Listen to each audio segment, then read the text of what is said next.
ఒకవేళ నీ స్నేహితులు నిన్ను విడిచిపెట్టి వెళ్ళిపోయారేమో, ఆయన నిన్ను ప్రాణంగా ప్రేమించే ప్రాణ స్నేహితుడు కూడా. ఆయన ఒక తండ్రిగా ఆదరించేవాడు మాత్రమే కాదు, ఒక కుమారుడుగా కూడా మనల్ని ఆదరించేవాడు, మనల్ని ప్రేమించేవాడు అని గుర్తుపెట్టుకోవాలి. సో ఈ వచనంలో మనం ఇప్పుడు చదివిన యెషయా గ్రంథం 44 అధ్యాయము 21 వచనంలో మనం చదివాము, నీవు నా సేవకుడవు, యు ఆర్ మై సర్వెంట్. ఉదయకాల సమయంలో దేవుని సేవకులుగా మనం ఉండాలంటే మనం ఏం చేయాలి? విశ్వాసులు, రక్షించబడిన మనందరం కూడా దేవుని సేవకులము అనే విషయాన్ని మనం మర్చిపోకూడదు. We are God's servants. సర్వెంట్ అంటే అర్థం ఏంటి అని మనం ఆలోచన చేస్తే, ఒక యజమానుని కింద పనిచేసేవాన్ని సేవకుడు అని పిలుస్తూ ఉంటాడు. సో ఒక యజమానుడు మనకున్నాడనమాట. ఆ యజమానుడు ఎవరంటే దేవాతి దేవుడు. చాలాసార్లు అనుకుంటాం సేవకులు లేక దేవుని పని చేసేవారు కేవలం ఫుల్ టైంలో ఉండి మరి వారి ఉద్యోగాలు విడిచిపెట్టో లేకపోతే వారి చదువు అవ్వగానే సేవకు వచ్చిన వారు మాత్రమే సేవకులు అని మనం అనుకుంటాం. కానీ విశ్వాసులుగా మనందరిలో కూడా సేవా భావము, సేవా తత్పరత ఉండాలని యేసుక్రీస్తు ప్రభు కూడా ఆయన జీవించిన దినాల్లో చాలాసార్లు ఆ మాటలను ప్రస్తావిస్తూ వచ్చారు. సో దేవుని బిడ్డలంగా మనము ఒక సేవకునికి ఉన్న మనస్సు, ఒక సేవకుడు కలిగి ఉన్న యాటిట్యూడ్ మనం కలిగి ఉండాలని వాక్యం సెలవిస్తుంది.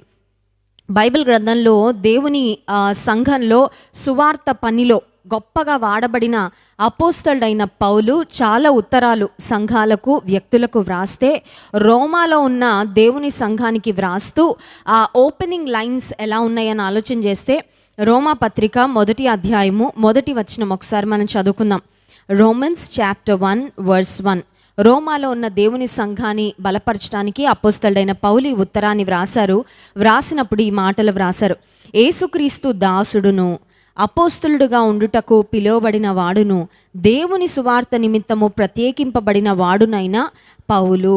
ఫస్ట్ తన గురించి తాను ఏం చెప్పుకున్నాడంటే, నేను యేసుక్రీస్తు ప్రభు దాసుడను, I'm a servant of Jesus Christ అనే మాట మనం చూస్తున్నాం. నేను దేవుని యొక్క సేవకుడను.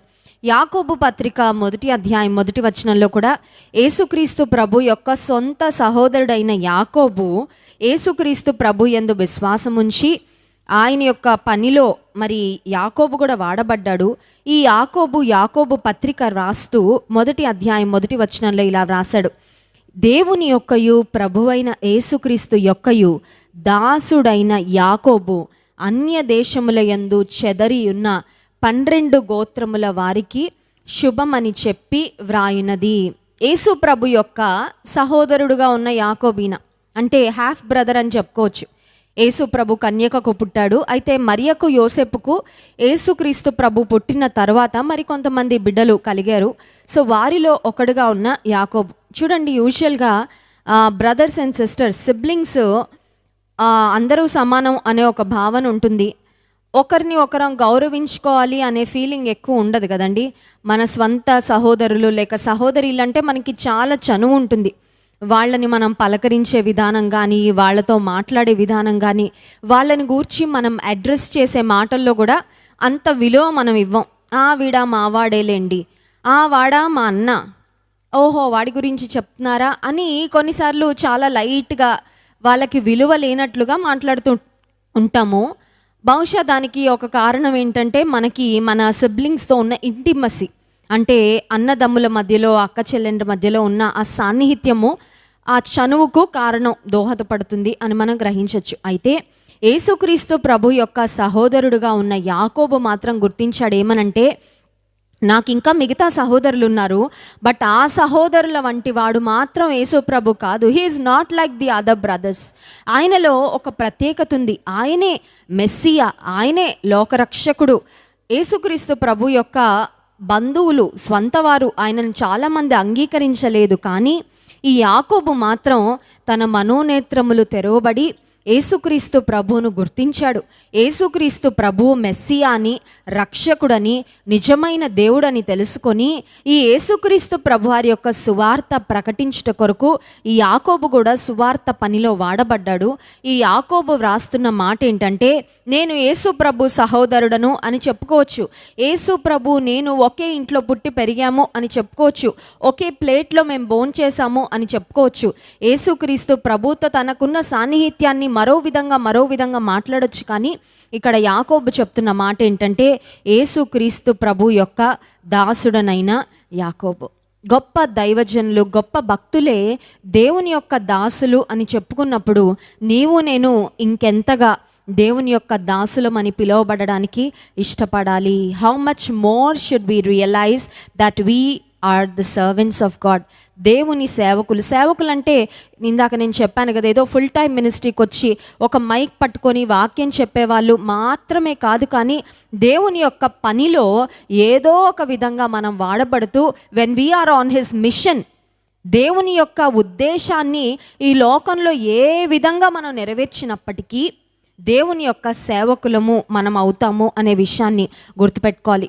ఫిలిప్పీ పత్రిక 2వ అధ్యాయము 5 నుండి 7 వచనాల వరకు మనం చదివినట్లయితే, ఫిలిప్పీ పత్రిక 2వ అధ్యాయము 5వ వచనం నుండి 7వ వచనం వరకు చదువుకుందాం. క్రీస్తు యేసునకు కలిగిన ఈ మనస్సు మీరును కలిగి ఉండుడి. ఆయన దేవుని స్వరూపము కలిగిన వాడై ఉండి దేవునితో సమానముగా ఉండుట విడిచిపెట్టకూడని భాగ్యమని ఎంచుకొనలేదు, కానీ మనుష్యుల పోలికగా పుట్టి దాసుని స్వరూపమును ధరించుకొని తన్ను తానే రిక్తునిగా చేసుకొనెను. యేసు ప్రభు ఈ లోకానికి వచ్చినప్పుడు మొదటిది ఆయన మనుష్య రూపాన్ని ధరించుకొని వచ్చాడు కదండి. వాక్యమే శరీరధారి అయి కృపాసత్య సంపూర్ణుడుగా మన మధ్య నివసించాడు అనే వాక్యము మనం చదువుతూ ఉంటాం. సో వాక్కు అయిన దేవుడు, సర్వశక్తిమంతుడైన దేవుడు శరీర రూపంలో, శరీరధారిగా మానవ రూపంలో ఈ లోకానికి వచ్చాడు. సరే, మానవ రూపంలో దేవుడు రావడమే చాలా ఎక్కువ, చాలా గొప్ప. ఎందుకంటే సృష్టికర్త ఒక సృష్టిగా మారడం, humbling himself to become a mere man, ఒక కేవలం సృష్టించబడిన మనిషిగా దేవాతి దేవుడు దిగి రావడం అనేది ఒక గొప్ప త్యాగం. అయితే మనుష్య రూపంలో వచ్చిన దేవుడు ఇప్పుడు ఏ స్వరూపాన్ని ధరించుకున్నాడంటే, దేవుని వాక్యం సెలవిస్తుంది ఆయన దాసుని స్వరూపాన్ని ధరించుకున్నాడు అనే మాట. యేసుక్రీస్తు ప్రభువే ఈ లోకానికి వచ్చి దాసుని స్వరూపం ధరించుకుంటే నీవు నేను కూడా అటువంటి మనస్సును కలిగి ఉండాలి. Jesus has modelled servanthood for all of us. Yesu Kristu ప్రభు ఆయన జీవించిన దినాల్లో చేసిన ప్రతి కార్యము మనకొక మాదిరి కొరకేనండి. హల్లెలూయా. ఆయన చేయకుండా ఏది మనల్ని చేయమని చెప్పలేదు. ఆయన ఏదో స్పీచెస్కు మాత్రమే పరిమితం అయిపోయి ఆయన మాటలు ఒకటి, ఆయన జీవితం ఒకటి అన్నట్లుగా యేసు ప్రభు ఎప్పుడు బ్రతకలేదు. కానీ హీ వాక్ ద టాక్. ఆయన ఏమి మాట్లాడుతూ వచ్చారో, ఏమి బోధిస్తూ వచ్చారో అదే ఆయన జీవిస్తూ వచ్చారు అనే విషయాన్ని మనం గుర్తించాలి. యేసుక్రీస్తు ప్రభు ఒక సేవకునిగా ఉండడం అంటే ఏంటో ఆయన మనకు చూపించారు, జీవించి చూపించారు. లూకాసు వార్త 13వ అధ్యాయము 13వ వచనం నుండి కూడా మనం చదివినట్లయితే అక్కడ కొన్ని శ్రేష్టమైన మాటలు ఉన్నాయి. చూడండి, లూకాసు వార్త 13వ అధ్యాయము, యోహాను సువార్త 13వ అధ్యాయము 13వ వచనం నుండి కొన్ని మాటలు చదువుకుందాం. యేసుక్రీస్తు ప్రభు తన శిష్యుల యొక్క పాదాలు కడిగిన ఆ సన్నివేశాన్ని మనం చూస్తాం. బోధకుడనియు ప్రభువనియు మీరు నన్ను పిలుచుచున్నారు. నేను బోధకుడను ప్రభువును గనుక మీరిట్లు పిలుచుట న్యాయమే. కాబట్టి ప్రభువును బోధకుడునైన నేను మీ పాదములు కడిగిన ఎడల మీరును ఒకరి పాదములను ఒకరు కడుగవలసినదే. నేను మీకు చేసిన ప్రకారము మీరును చేయవలనని మీకు మాదిరిగా ఇలాగు చేసి తిని. ఇంకా డౌట్ కూడా అవసరం లేదు కదండి, ఎంత అద్భుతమైన క్లారిటీ ఇచ్చారు యేసయ్య. నేను శిష్యుల పాదాలు ఎందుకు కడిగానంటే, బోధకుడనైనా యజమానుడైనా ఉన్నతమైన స్థితిలో ఉన్న నేనే ఆ పని చేస్తే మీరు కూడా మీ తోటి వారికి అలాగే చేయాలని నేను మీకు ఒక మాదిరిగా ఉంచడానికని ఐ మోడల్ సర్వెంట్హుడ్ ఫర్ యూ. అసలు సేవకుని వంటి మనసు కలిగి ఉండడం అంటే ఏంటి? ఒక సేవకుడు ఎలా తగ్గింపును కలిగి ఉంటాడు, ఒక సేవకుడు ఎలా దీనత్వాన్ని ఎక్సర్సైజ్ చేస్తాడు, అది చూపించడానికే, ఒక మాదిరిగా ఉండడానికే నేను ఈ పని చేశాను. చూడండి, తగ్గింపు అనేది హృదయంలో ఉండడం, దట్ ఈస్ వన్ థింగ్. ఒకవేళ నాకు చాలా తగ్గింపు ఉంటుందండి, నాకు తగ్గింపులో ఫస్ట్ ప్రైజ్ అని చెప్పుకున్నామంటే అది కూడా ఒక గర్వమే. ఆలోచన చేయండి ఒకసారి. తగ్గింపులో, తగ్గించుకోవడంలో నన్ను మించిన వారు లేరు అని నువ్వు చెప్పుకుంటున్నావంటే అది కూడా తగ్గింపుకు సూచన కాదు, కానీ గర్వానికే సూచన, హెచ్చింపుకే సూచన. ఎందుకంటే నిన్ను నీవు ఇతరులతో పోల్చుకొని you are trying to prove that you are better than others. తగ్గింపు కలిగిన వారు ఎప్పుడు ఏ విషయంలో కూడా తాము ఇతరుల కంటే గొప్పవారు అని భావించడానికి ఆ భావన కానీ ఆలోచన కానీ వారి మనసులో రాదు. సో తగ్గింపు హృదయంలో ఉండడం, దట్ ఈస్ వన్ థింగ్. ఇప్పుడు యేసు ప్రభు హృదయంలో తగ్గింపు ఉంది. నేను సాత్వికుడను, దీన మనసు గలవాడను గనక మీరు నా యొద్ద నేర్చుకొనుడి అని యేసయ్య చెప్పారు. ఇప్పుడు దీన మనసు గలవాడను అని యేసయ్య చెప్పినప్పుడు ఆయనలో ఉన్న దీన మనసును క్రియలలో ఎందుకు చూపించాడు అని ఆలోచన చేస్తే, నీలో దీనత్వం ఉంటే ఆ దీనత్వం ఖచ్చితంగా నీ క్రియలలో బయటకు వస్తుంది. హల్లెలూయా. ఇప్పుడు మనం వేసుకోవాల్సిన ప్రశ్న ఏంటంటే, యేసుక్రీస్తు ప్రభు యొక్క సేవకులము. I'm a servant of Jesus. నేను దేవుని సేవకుడను, ఆయన నా యజమానుడు అని చెప్పుకుంటున్న మనం కూడా, మనలో కూడా అట్టి దీనత్వం ఉంటే నీలో ఉన్న దీనత్వము ఎప్పుడైనా బయటకు వచ్చిందా? Are there any instances in your life where you acted like a servant, where you behaved like a servant, where you served others like a servant? ఇతరులకు నువ్వు సేవ చేసినా, ఇతరులకు నువ్వు పరిచర్య చేసినా, ఇతరులకు నువ్వు సహాయపడినా, ఇతరులను నీకంటే ఘనంగా ఎంచి నిన్ను నీవు ఒకవేళ తగ్గించుకోవాల్సి వచ్చినా తగ్గించుకున్న సందర్భాలు నీ జీవితంలో ఏదైనా ఉన్నాయా? నీ లోపల తగ్గింపు ఉంటే ఆ తగ్గింపు కేవలము మనసుకు మాత్రమే పరిమితం అవ్వదు. యేసుక్రీస్తు ప్రభు కూడా నిన్ను వలె నీ పొరుగు వారిని ప్రేమించు అని చెప్పారంటే అర్థం ఏంటి? కేవలం మనసులో ప్రేమించమని కాదు, కానీ ఆ ప్రేమను క్రియలలో చూపించమని. ఈ కరోనా దినాల్లో we have so many opportunities to serve others కదండి.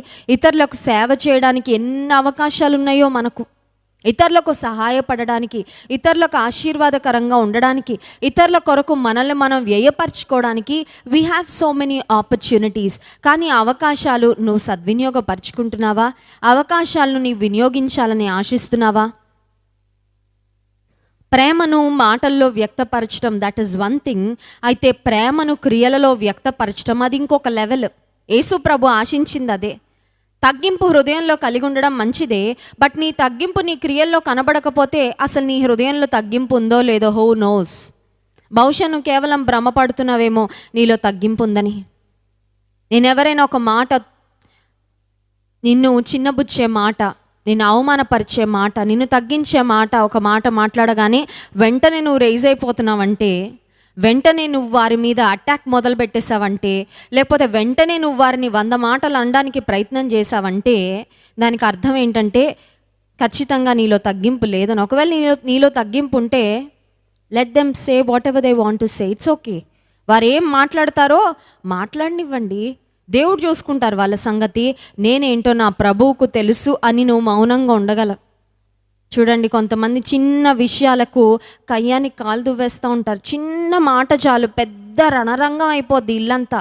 ఆ ఇంట్లో ఉన్న పరిస్థితులు, వాతావరణం అంతా మారిపోవడానికి చిన్న మాట చాలు, చిన్న రెస్పాన్స్ చాలు, ఇంకంతే కుటుంబంలో పరిస్థితులు అన్నీ చిన్నాభిన్నం అయిపోతూ ఉంటాయి.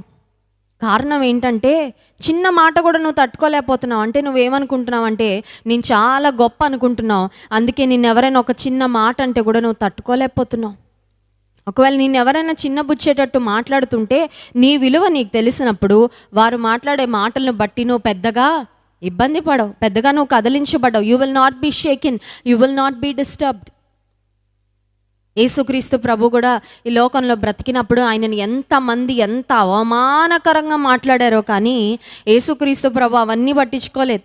ఆయన ఎనర్జీ దేనికోసం వాడారంటే దేవుని రాజ్య సువార్త ప్రకటించడానికి వాడారు తప్ప ఆ తిట్టులు తిడుతున్న వారిని, అవమానకరంగా మాట్లాడుతున్న వారి మీద ఫైట్ చేయడానికి, షౌట్ చేయడానికి ఆయన తన శక్తిలో ఒక్క భాగం కూడా, ఒక్క చిటికె కూడా ఆయన వాడలేదు. హల్లెలూయా. ఒకవేళ సేవకుని మనసు కలిగి ఉంటే నీలో దీనత్వం ఉంటుంది. ఆ దీనత్వం ఏదో లోపల ఉండడం కాదు, కానీ నీ మాటలలో, నీ క్రియలలో, నీ ప్రవర్తనలో ఆ దీనత్వము, ఆ తగ్గింపు, ఇతరులకు సేవ చేసే ఆ సేవా తత్పరత, ఆ పరిచర్య చేసే మనసు నీ క్రియలలో కూడా నిశ్చయంగా కనబడుతుంది. రెండవదిగా మనం ఆలోచన చేస్తే, దాసులు అని యేసుక్రీస్తు ప్రభు చెప్తూ తన దాసులు ఎలా ఉండాలని ఆశిస్తున్నాడో ఇంకొక మాట కూడా మనం చూస్తాం. లూకాసు వార్త 12వ అధ్యాయము 37వ వచనం. లూకాసు వార్త 12వ అధ్యాయము 37వ వచనంలో యేసుక్రీస్తు ప్రభు పలికిన ఒక మాట చూద్దాం.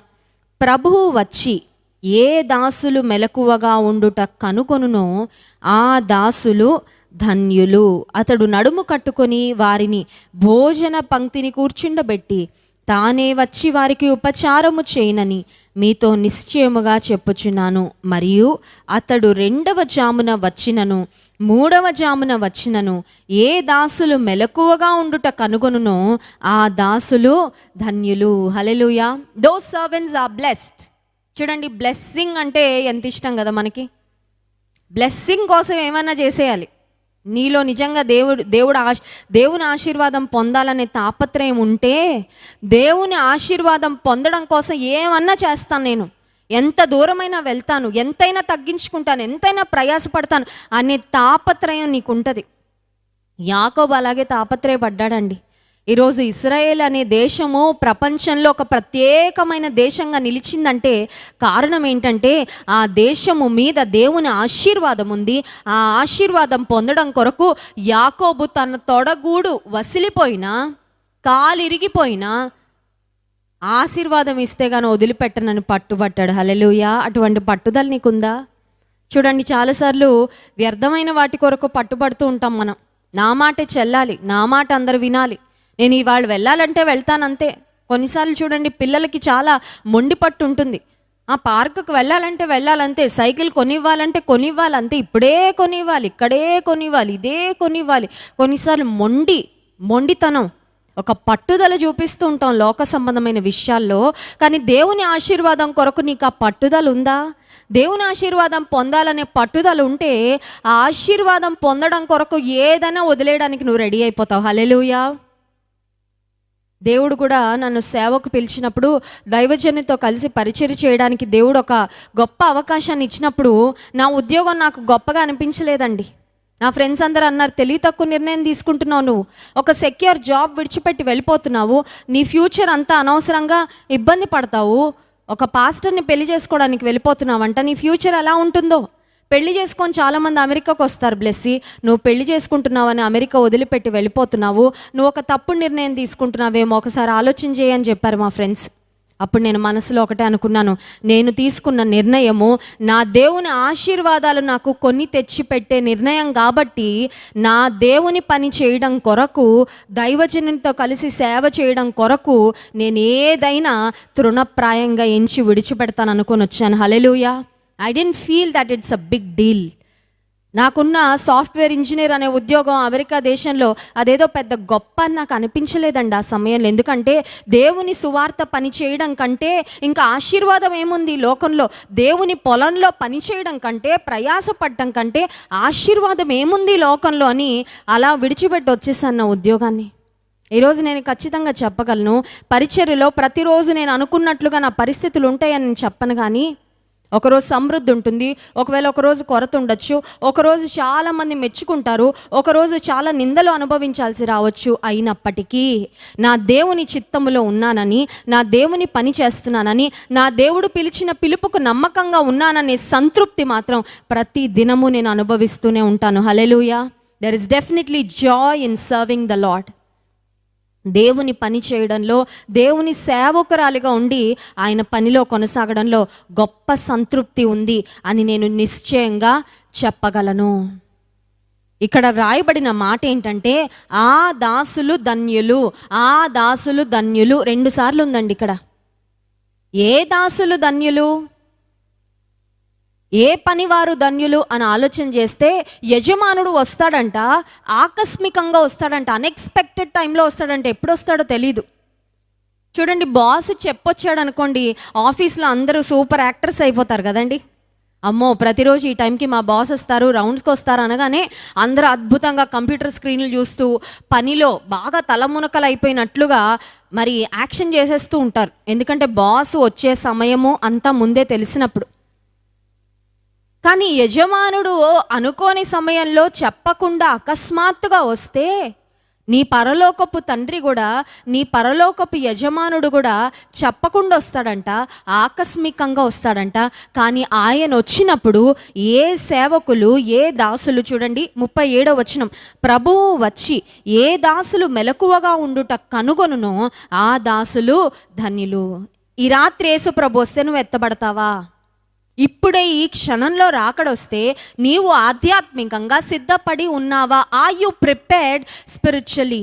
ఆధ్యాత్మికంగా సిద్ధపడి ఉన్నావు. కొంతమంది అంటారు, అబ్బో అన్నీ వదిలిపెట్టాను కానండి, ఆ బ్రాంతి మాత్రం వదిలిపెట్టలేకపోతున్నానండి, అన్నీ విడిచిపెట్టాను కానండి, ఆ సెకండ్ ఫ్యామిలీ సెటప్ ఒక్కటి మాత్రం విడిచిపెట్టలేకపోతున్నానండి, అన్నీ విడిచిపెట్టాను కానండి, ఉద్యోగంలో బల్ల కింద చేతులు పెట్టడం ఒక్కటి మాత్రం విడిచిపెట్టలేకపోతున్నాను, అన్నీ విడిచిపెట్టాను కానండి, పలానా సినిమాలు చూడడం మాత్రం విడిచిపెట్టలేకపోతున్నాను, అన్నీ వదిలిపెట్టేశాను కానీ పోర్నోగ్రఫీకి మాత్రం అడిక్ట్ అయిపోయానండి.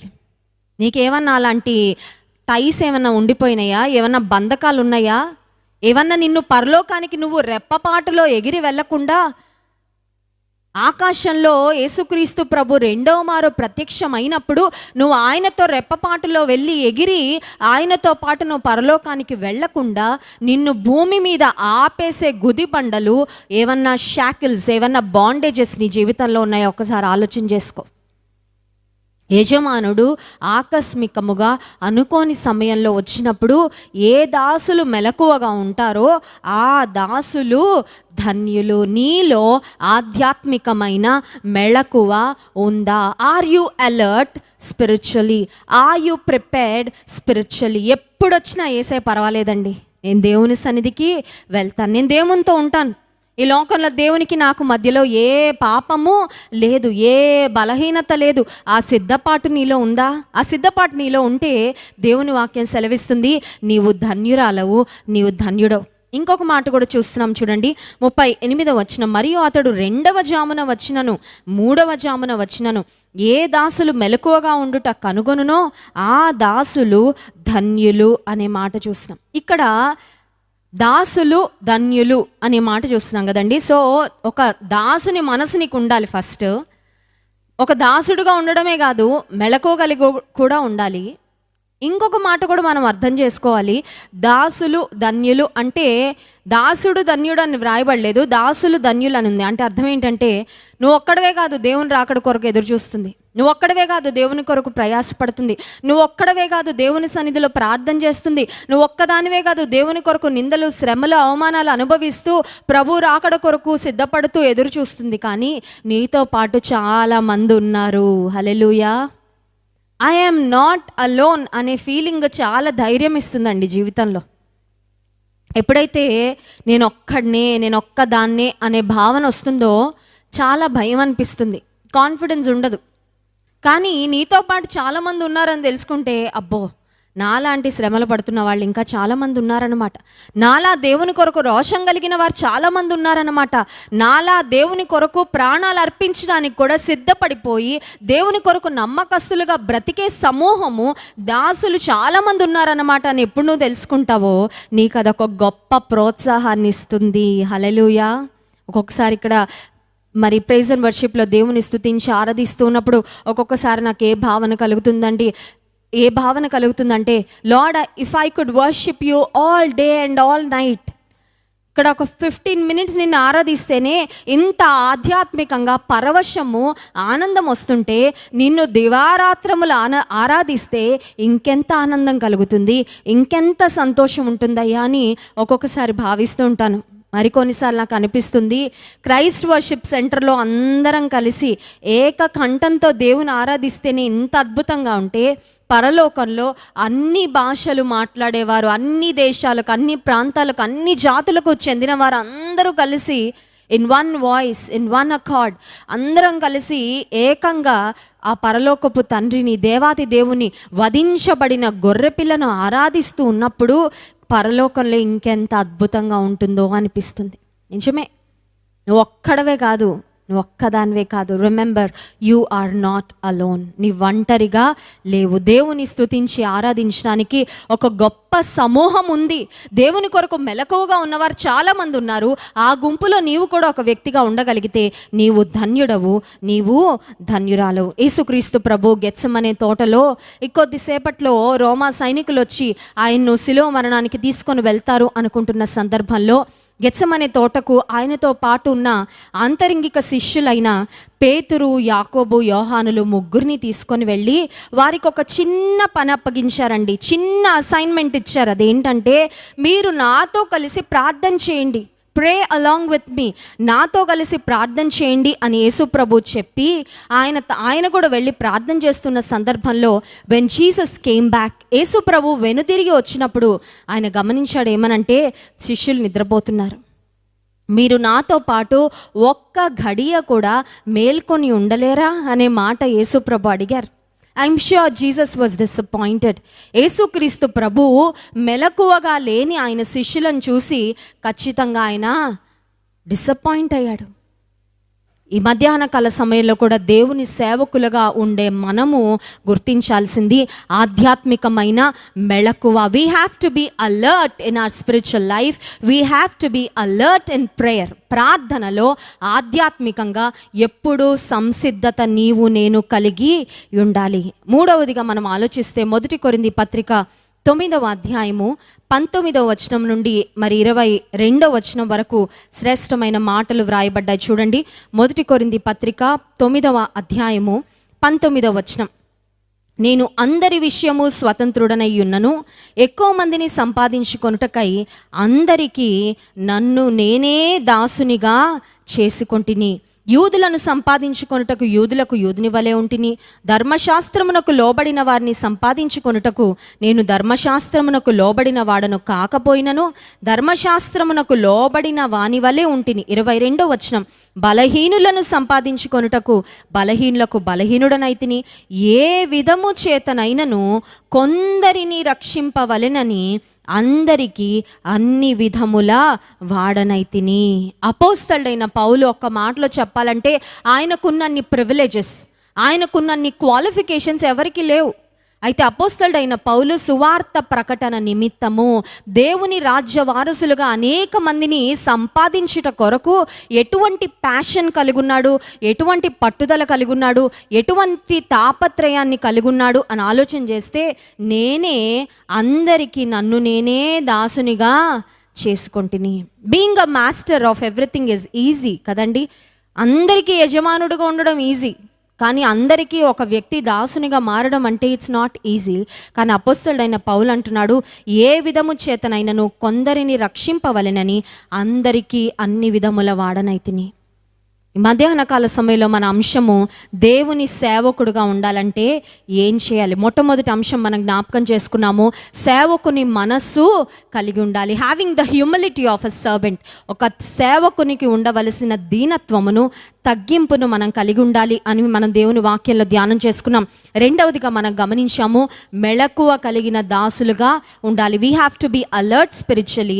మూడవదిగా మనం ఆలోచన చేస్తే, దేవుని కొరకు సువార్త ప్రకటించుట కొరకు, కొన్ని ఆత్మలనైనా రక్షించుట కొరకు నీలో ఆ తపన, ఆ తాపత్రయము ఉండాలి. నేను ఏదో ఒక విధం చేత కొందరినైనా రక్షించాలి, ఏదో ఒక విధం చేత కొంతమందికైనా సహాయపడాలి, ఏదో ఒక విధం చేత దేవుని చేతిలో ఈరోజు ఒక చిన్న పాత్రగా అయినా వాడబడాలి. దానికి నీలో ఉండాల్సింది మొదటిది విల్లింగ్నెస్, రెండవది ప్యాషన్ ఉండాలి, మూడవదిగా అవైలబిలిటీ. నా పిల్లల్ని చూసుకోవడానికే నాకు టైం లేదు, నా ఇల్లు చక్క పెట్టుకోవడానికే నాకు టైం లేదు, నా షాపింగ్ చేసుకోవడానికే నాకు టైం లేదు, నా వ్యాపారం చూసుకోవడానికే నాకు టైం లేదు అనుకుంటే ఇక దేవుని కొరకు నీకు వాడబడ్డానికి సమయం అస్సలు ఉండదు. దేవుని కొరకు వాడబడాలనే తాపత్రయం ఉండాలి, ఆ సంసిద్ధత నీకు ఉండాలి. నీ సమయాన్ని దేవుని కొరకు నువ్వు ఖాళీ పెట్టుకొని, ఖాళీ చేసుకొని నీ సమయాన్ని దేవుని కొరకు వినియోగించాలి. హల్లెలూయా. కొన్నిసార్లు మరి సేవా పరిచర్యలో ఉన్నప్పుడు బిడ్డలు సిక్ అయిపోతూ ఉంటారు. ఒకసారి మరి నా బిడ్డలు సిక్ అయినప్పుడు నేను జాన్ వెస్లీ గారు అప్పుడు అమెరికా వెళ్ళడం జరిగింది సువార్త పరిచర్య నిమిత్తము. ఒళ్ళో నేను మా కుమార్తెను పడుకోబెట్టుకొని దేవుని సన్నిధిలో ఒకటే ప్రార్థన చేశాను. అదేంటంటే, ప్రభువా, నా బిడ్డలు సిక్ అయితే నాకు చూసుకోవడం ఆనందమే. ఒక తల్లిగా నా బిడ్డలకు నేను చేయవలసిన బాధ్యత నేను ఆనందంగా చేయడం నాకు ఇష్టమే. కానీ ఒకవేళ నా బిడ్డలు మాటికి సిక్ అవ్వకపోతే, నా బిడ్డలు ఆరోగ్యంగా ఉంటే, వారు సిక్ అయినప్పుడు వారి కొరకు నేను వెచ్చించే సమయం కూడా నేను నీ సేవ కొరకు వెచ్చిస్తానయ్యా. నా బిడ్డలు బలహీనం అవ్వకుండా నీవే నా బిడ్డలను కాపాడని దేవుని సన్నిధిలో ప్రార్థన చేశాను. హల్లెలూయా. నీకు ఆ తాపత్రయం ఉందా? నీ సమయం ఎక్కడెక్కడ వేస్ట్ అవుతుందో, ఒకవేళ కొన్ని సందర్భాల్లో చూడండి, కొన్ని గవర్నమెంట్ ఆఫీసుల దగ్గరికి వెళ్ళి పనులు అవ్వడం కొరకు ఆఫీసుల బయట గంటల తరబడి వెయిట్ చేయాల్సి వస్తుంది. ఆ సమయంలో చిన్న ప్రార్థన చేసుకో, ప్రభువా, ఇక్కడ నా సమయం వేస్ట్ అవ్వకుండా నాకు సహాయం చేయి. నేను ఇంటికి వెళ్ళి గంట సమయం మోకాళ్ళుని నేను ప్రార్థన చేస్తాను. ఒకవేళ అటువంటి ఆశ, అటువంటి పట్టుదల నీకుంటే ప్రభు తప్పకుండా నీ పనులు స్పీడప్ అవడానికి సహాయం చేస్తారు. హల్లెలూయా. ఒక సహోదరుడు హైదరాబాద్ నుంచి మరి అంకుల్ గారు నాకు మెసేజ్ పెట్టారు. ఏమనంటే, ఈ కోవిడ్ సెకండ్ వేవ్ ప్రారంభమైన దగ్గర నుండి నేను మా ఫ్యామిలీ ఒక మంచి నిర్ణయం తీసుకున్నామమ్మా. అదేంటంటే, ప్రతిరోజు ఒక గంట సేపు దైవ సేవ చేస్తున్న సేవకులందరి కుటుంబాల పేర్లు రాసుకొని పట్టుదలగా వారి కొరకు మాత్రమే మేము విజ్ఞాపన ప్రార్థన చేస్తున్నామని. హల్లెలూయా. వారి కుటుంబాన్ని బట్టి నేను ప్రభువుని ఎంతో స్తుతించాను. కారణం ఏంటంటే, దేవుని సేవకులు చేస్తున్నప్పుడు వెనకాల వారిని బలపరిచేవారు, వారి కొరకు ప్రార్థన చేసేవారు కావాలి. నీ సమయాన్ని దేవుని కొరకు నువ్వు వెచ్చిస్తున్నావా? Do you have a willingness and a passion to serve the Lord? ఒకసారట అమెరికా దేశంలో స్టీఫెన్ గ్రెలెట్ అనే ఒక వ్యక్తి ఉన్నాడు. ఆ వ్యక్తి దేవుని సేవ కొరకు తను సమర్పించుకున్నాడు. ఒకానొక సమయంలో దేవుని స్వరం అతనికి వినపడుతుంది. ఏమనంటే, పలానా నీ ఇంటి ప్రక్కన ఒక అడవిలాగా ఉంది, వుడ్స్ ఉన్నాయి, అక్కడ మనుషులు ఎవరు ఉండరు, కానీ అక్కడికి వెళ్ళి సువార్త ప్రకటించని దేవుడు ప్రేరేపిస్తూ ఉన్నాడు. ఆ స్టీఫెన్ గ్రెలెట్ ముందు మరి మనుషులంగా మనం దేవుడు ఏదైనా చెప్తే ముందు ఆలోచించుకుంటాం కదా, అందులో ప్లస్లేంటి మైనస్లేంటి అని ఆలోచించుకుంటాం. ఆ వ్యక్తి కూడా అలాగే ఆలోచించుకున్నాడు. ఇప్పుడు అడవిలోనికి నేను వెళ్ళి సువార్త చెప్తే, ఒకవేళ నేను ఒక మెయిన్ రోడ్లోకి వెళ్ళి సువార్త చెప్తే చాలామంది వింటారు, ఒక చర్చిలోకి వెళ్ళి నేను ప్రసంగం చెప్తే చాలామంది వింటారు, కానీ ఒక అడవిలోకి, వుడ్స్లోకి, ఫారెస్ట్లోకి వెళ్ళి సువార్త చెప్తే ఎవరు వింటారు? కానీ మరి దేవుడు చెప్పమంటున్నాడే అని కాసేపు అలా కూర్చుండిపోతే దేవుడు అన్నాడంట, లే, getup, you have to go.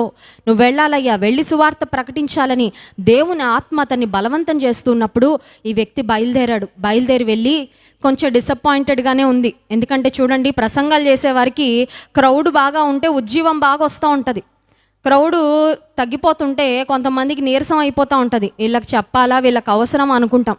కానీ నిజమైన భారం కలిగిన వ్యక్తి మరి 10,000 మందికి సువార్త ఎంత పట్టుదలతో ప్రకటిస్తాడో, ఒక్క ఆత్మకు కూడా అంతే పట్టుదలతో ప్రకటిస్తాడు. ఎందుకంటే every soul is valuable to God. Hallelujah. ప్రతి ఆత్మ దేవునికి విలువైంది. ఒక్క సమరయ స్త్రీ కోసం వెళ్ళాడండి యేసుప్రభు. ఒక్క సమరయ స్త్రీ కొరకు కొంత సమయాన్ని యేసుప్రభు ఆయన బిజీ స్కెడ్యూల్లో వెచ్చించాడు. సో ఆత్మల రక్షణ, ఆత్మల సంపాదన కొరకైన భారం కలిగే దైవజనులు, సేవకులు ఎవరైనా సరే ఎక్కువ మంది ఉన్నప్పుడు ఎంత పట్టుదలగా ప్రకటిస్తారో సువార్త, ఒక్క ఆత్మకు కూడా అదే పట్టుదలతో ప్రకటిస్తారు. కానీ అన్ఫార్చునేట్లీ ఈ స్టీఫెన్ గ్రెలెట్కు ఒక్క ఆడియన్స్ కూడా లేరు అక్కడ. అతనుకున్న ఆడియన్స్ ఎవరంటే చెట్లు, పుట్టలు, పురుగులు, పక్షులు. ఇవే ఒక ప్రక్కన పురుగుల శబ్దాలు, పక్షుల మరి శబ్దాలు ఇవన్నీ వినపడుతున్నాయి. సరే, దేవుడు చెప్పమన్నాడు కాబట్టి గంట సేపు ఆపకుండా ప్రసంగం చెప్పేశాడంట. ఇంటికి వచ్చేసాడు. అనుకున్నాడు, అయ్యా, నువ్వు నా యజమానుడివి, నేను నీ మిషన్లో ఉన్నాను, నేను నీ సేవకుడిని, చెప్పావు కాబట్టి చేశాను, ఇక రివార్డు, ప్రతిఫలం ఏమన్నా వస్తుందా రాదా నువ్వే చూసుకో, ఇంకా అక్కడైతే ఎవరు లేరు, మరి ఎవరు రక్షణ పొందినట్లు కూడా నాకు అనిపించలేదని ఈ వ్యక్తి వచ్చేసాడు. ఒక 10 సంవత్సరాలు అయిన తర్వాత ఒక పెద్ద మీటింగ్లో స్టీఫెన్ గ్రెలెట్ గారు మళ్ళీ వాక్యం చెప్తూ ఉంటే ఒక వ్యక్తి తన దగ్గరకు వచ్చి అన్నాడంట, దైవజనుడా, నీ కొరకు చాలా కాలం నుండి నేను ఎదురు చూస్తున్నాను. I want to thank you from the bottom of my heart. నా హృదయపు లోతుల్లో ఉండి నీకు కృతజ్ఞత చెల్లించాలని ఆశిస్తున్నానయ్యా. ఎందుకంటే నేను రక్షింపబడ్డానికి నువ్వే కారణం, నువ్వు చెప్పిన ప్రసంగమే కారణం అనగానే ఈయన అంటున్నాడంట, నేను ఎప్పుడు చెప్పానయ్యా ప్రసంగం, నేను చూడలేదంటే ఆ వ్యక్తి చెప్పాడంట, 10 సంవత్సరాల క్రితం ఒక అడవి ప్రాంతంలో మీరు ప్రసంగం చెప్పారు, గుర్తుందా మీకు? మేము క్యాంపింగ్ సైట్గా ఆ అరణ్యంలో ఆ ప్లేస్లో కొన్ని రోజులుండి మేమందరం వెళ్ళిపోయాం. మా టీం వేరే ప్రాంతానికి వెళ్ళిపోయింది. కానీ మా బాస్ అన్నాడు, మా టీం కొన్ని వస్తువులు అక్కడ, కొన్ని మెషినరీ అక్కడ విడిచిపెట్టి వస్తే వాటిని తీసుకొని రమ్మని నన్ను పంపించాడు. నేను తిరిగి వచ్చాను. ఆ మెషిన్స్ అన్ని నేను కలెక్ట్ చేసుకుంటున్న సమయంలో దూరం నుండి నీ స్వరం నాకు వినపడింది. ఎవరి వ్యక్తి ఇంత బలంగా ఇంత ఆవేశంగా ప్రసంగిస్తున్నాడని నీ ప్రసంగం అంతా నేను విని ఆ రోజే నేను రక్షణ పొందాను. నేను వెళ్ళి అనేక మందిని సువార్థికులుగా తయారు చేశాను. ఈరోజు 30 దేశాలకు నా ద్వారా అనేక మంది సువార్థికులు వెళ్ళారు. ఇంత ఆశీర్వాదము, ఇంత దీవెన నీ ఒక్క ప్రసంగం ద్వారా కలిగిందని ఆ వ్యక్తి చెప్పాడంట. హల్లెలూయా.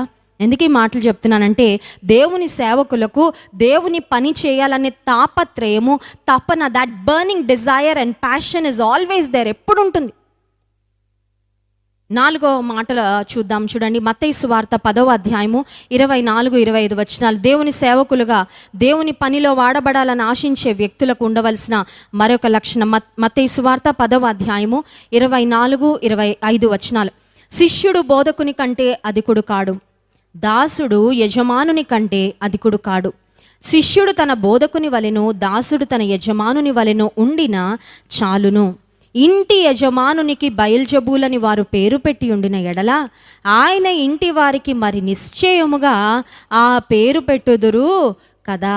ఇంటి యజమానునికి దేవాతి దేవుడే దయ్యాలను వెళ్ళగొడుతూ బంధకాల్లో ఉన్న అనేక మందిని విడుదల చేస్తూ సూచక క్రియలు, అద్భుత కార్యాలు, మహత్కార్యాలు చేస్తూ ఉంటే యేసు ప్రభునే బయల్జబూలు అంటే దయ్యములకు అధిపతి అని వాళ్ళు పిలిస్తే ఆ యజమానుని కింద సేవకులుగా ఉన్నవారికి కూడా అలాంటి పేర్లే పెడతారయ్యా.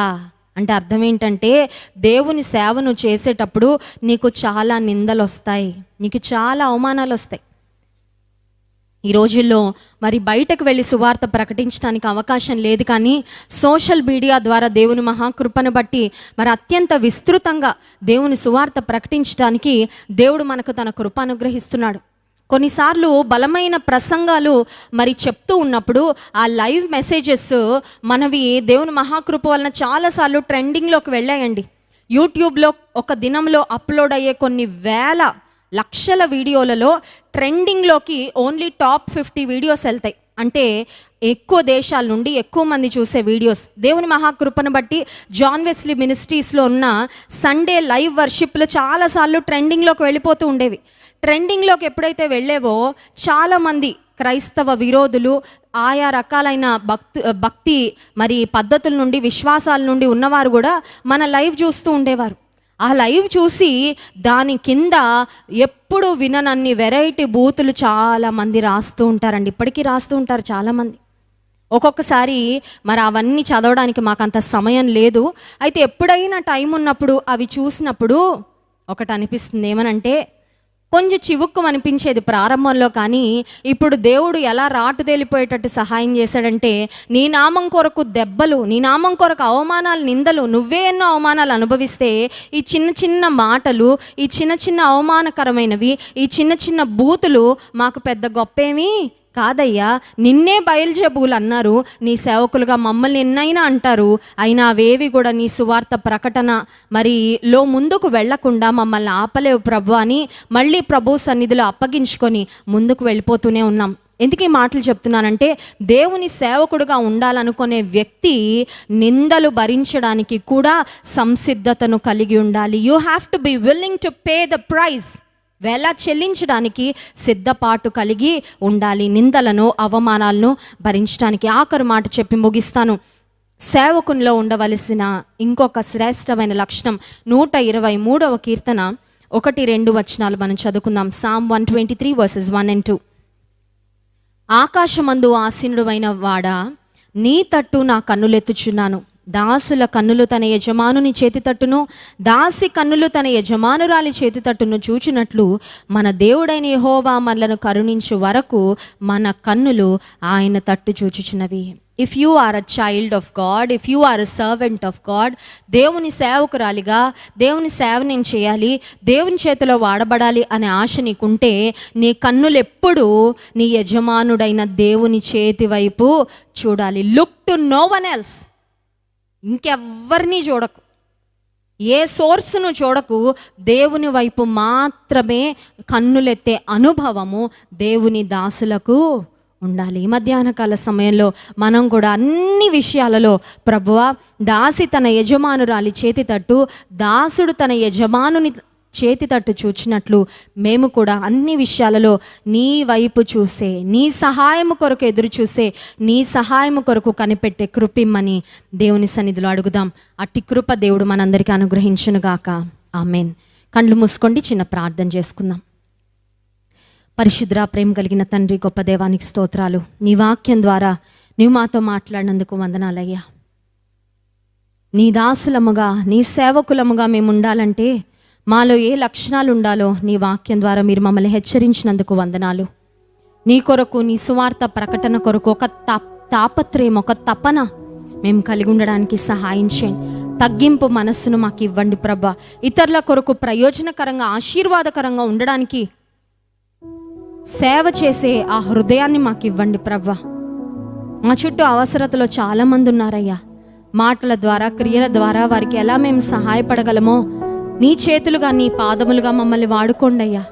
మా చేతులు, మా కాళ్ళు నీకు అప్పగిస్తున్నాం, మా నోరు నీకు అప్పగిస్తున్నాం ప్రభా. నీ పనిలో మమ్మల్ని వాడుకోండి. మా ప్రతి అవసరత కొరకు, మా ప్రతి నిస్సహాయ స్థితిలో నీ చేతుల వైపు చూసే కృప నీవే మాకు అనుగ్రహించమని, విన్న వాక్యం మా హృదయాల్లో ఫలింప చేయమని ప్రార్థన చేస్తూ యేసు నామమున ప్రార్థిస్తున్నాం తండ్రి. ఆమేన్.